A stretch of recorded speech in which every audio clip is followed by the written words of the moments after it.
Պայքարը պիտի երկարաժամկետ լինի եւ ես ուզում եմ ցավոք մի արձանագրում անել, երբ որ Բագրատ Սրբազանին արդեն եկան ձերբակալելու մեր ընկեր Գևորգ Քթամամյան ազգային ժողովի լսումների ժամանակ ասեց եւ ես նորից էլի կրկնում եմ այդ ժամանակ ցավոք դի արձանագրեմ որ Սրբազանի կեցավայրի մոտ շատ քիչ մարդիկ էին հավաքված ես այդտեղ չտեսա այն մարդկանց այն հարյուրավոր այն հազարավոր մարդկանց որոնք որ իրենց աջակցությունն էին հայտնում սկսված պայքարին կամ շարժումներին դա մեծ ցավ է որ ես ցավով բայց պիտի արձանագրեմ այսինքն մենք ինչ պիտի անենք մենք պիտի ամեն քաղբանտարկյալի համար ամեն մարդու համար պայքարենք այդ պայքարը չպիտի լինի էպիզոդիկ կրկնում եմ այդ պայքարը չպիտի լինի այդ պահին այդ ժամին եւ եթե բավարար պայքար լիներ այսօր չէր լինի 4-րդ Սրբազանը եթե հիմա չպայքարենք ջանքերը չմեկտեղենք եւ դա չդարձնենք մեր 24 ժամյա խնդիրը էլի մի ցավով պիտի մի արձանագրում անեմ հաջորդը ուրիշ Սրբազաններ են լինելու ուրիշ քաղաքական գործիչներ են լինելու ուրիշ լրագրողներ են լինելու ընդհանուր միջև վեհապար հայրապետ էլի շինծու գործեր են հարուցվելու էլի այդ մակագրությունը որ իբր թե ավտոմատ է բայց ավտոմատ սիստեմ չի աշխատում չէ էլի ձերքով մակագրվելու է լեգենդար Մասիս Մերքոնյանին եւ արդեն վճիրը եթե կարդում ես այդ մարդու անազգանուն արդեն պարզ է լինում չէ որ 99.9%-ով երկամսյա կալանք է լինելու այսինքն մարդը տանելու է կալանքի նորից եմ կրկնում պիտի գոնե թե ես հույս ունեմ գոնե թե այս արդեն աղաղակող դեպքից հետո պետք է մենք բոլորս հետևություններ անենք եւ ոչ թե գանք դատարանների դիմաց կներեք ես էլ եմ ինձ անհարմար զգում ամեն անգամ դատարանի դիմաց հարցազրույցներ տալուց ես վատ եմ զգում, ես անհարմար եմ զգում ինձ հարցազրույցներ տալուց, պիտի գործուն քայլեր ձեռնարկեն այս անարդարությունը կանխելու, որ այս իշխանություններին դաս լինի, որ իրենք իրավունք չունեն, տեսեք ինչ է կատարվել ուրեմն Արշակ Սրբազանի պարագայում, հետևյալն է կատարվել, նաև իր բրիֆինգի ժամանակ Արշակ Սրբազանը ասեց իրեն գործարք են առաջարկել փաստացի լռելու հաշտվելու այն 18 կներեք 8 տիրադավների շարքը համալրելու եւ նույն նաեւ կարծում եմ նույն նաեւ առաջարկը արվել է 8 տիրադավների եւ այս ամեն ինչը չէր լինի այս ամեն ինչ արդեն պարզ ու ակնհայտ է չէ ինչ սիստեմա գործում սա արդարադատության հետ որևէ աղերս չունի եւ նաեւ քահանայի հետ կապված այդ միջադեպը որ կար նաեւ քահանան ինքը քահանան որը որ իդեպ նաեւ Նիկոլ Փաշինյանի չգիտեմ աջակիցն է հանցագործության մասին հաղորդում է ներկայացրել չէ Գյումրիի հոգևորականի մասին եմ ասում, որ ասել է, որ ուրեմն ԱԱԾ-ից եկել են եւ ասել են, որ պարտադրել են, որ զեղչվի Սրբազան հոր եւ կաթողիկոսի անունը։ Սա հանցագործություն է, ժողովուրդ ջան։ ԱԱԾ-ով ուժայիններով մարդկանց շանտաժի ենթարկելը, սա հանցագործություն է։ Իրավապահ համակարգը, դատախազությունը, ԱԱԾ-ն պիտի այդ ընթացքում մի գործ պիտի աներ։ Գնար Նիկոլ Փաշինյանի հետևից։ հատկապես որ ինքնախոստովանական ցուցմունք Հատկապես այո, ինքնախոստովանական ցուցմունքներ կար։ Այդ մարդը խոստովանում է, որ ես արել եմ, ես ասել եմ, ես գնում եմ այդ ճանապարհով։ Ես օրենքը խախտում եմ, ինձ համար օրենք գոյություն չունի, ինձ համար արդարադատություն գոյություն չունի։ Ես եմ դատավորը, ես եմ դատախազը, ես եմ ուժայինը, ես եմ որոշում, ես ասում եմ, որ սենց անեն, ամբողջ համակարգը գնում է դրան։ Մենք պիտի մեր միջազգային գործընկերներին, բոլոր այն դիվանագիտական ներկայացուցիչներին այդ փաստերը, չնայած այդ փաստերը էլի իրենց ասվել է, նաև խորհրդարանական լսումների ժամանակ ասվել, բայց այդ ճնշում պետք է լինի ի վերջո դուք պետք է հոդաբաշխ ինչ-որ մի բան ասեք, թե չէ։ Թե պետք է աչքներները փակեք, ասեք գնա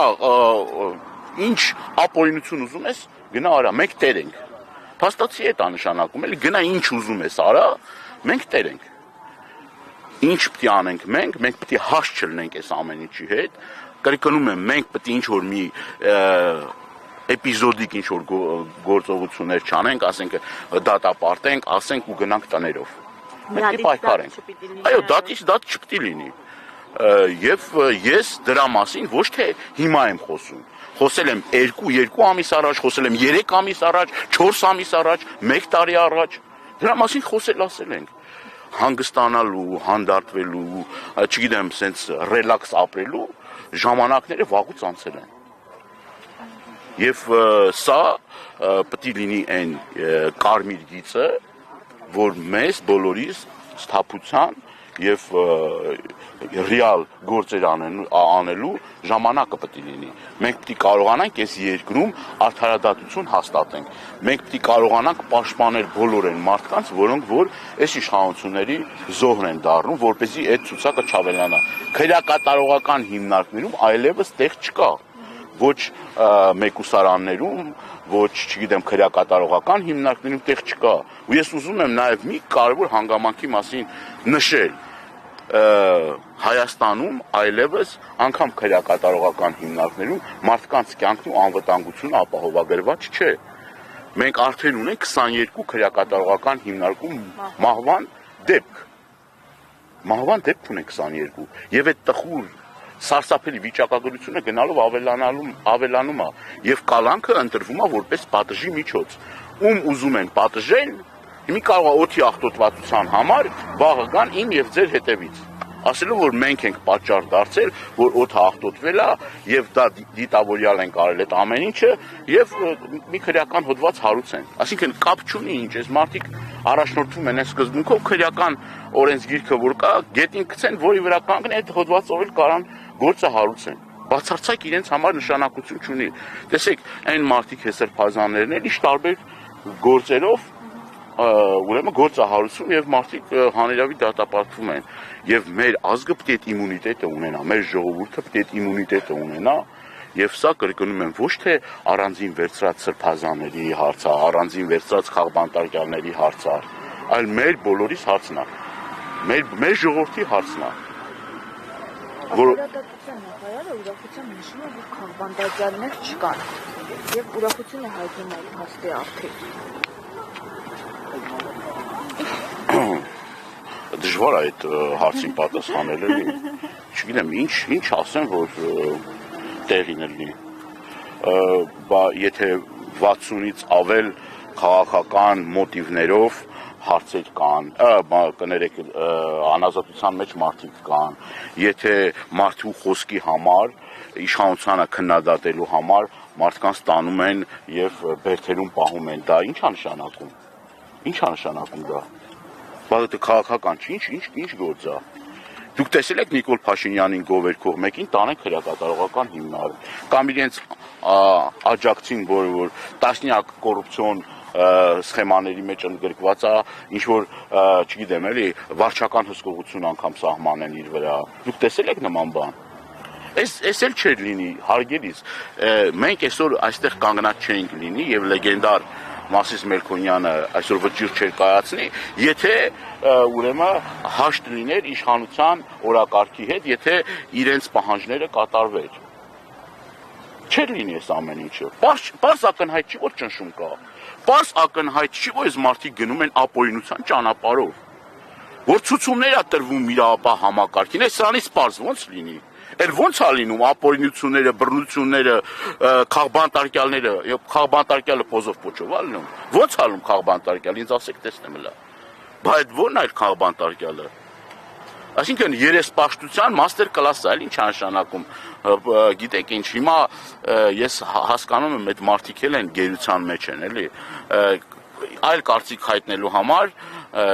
ընդդիմանալու համար, կարող է այլ կարծիք հայտնել, օրինակ, եթե ձեր կարծիքով, եթե օրինակ արդարադատության նախարարը հայտարարի, որ Հայաստանում կան քաղբանտարկյալներ, ինքը չէր լինի Մասիս Մերկոնյանի մոտ ինչ-որ դատական նիստերով անցնելուց։ Կլներ, համոզված եմ, որ կլիներ, յուրաքանչյուր յուրային էլ, եթե փոքր ինչ փորձում է ընդդիմանալ իրան, անպայման այդ քրեական գործը հարուցվում է, հավասիկ իրենց նաև կուսակցական անդամների, նաև Հովիկ Աղազարյանի գործով, այլ գործերով, պարզ է, չի ակնհայտ է, մարդիկ իր կարծիքի հետ համաձայն չեն, իդեպ ինքը ասում է,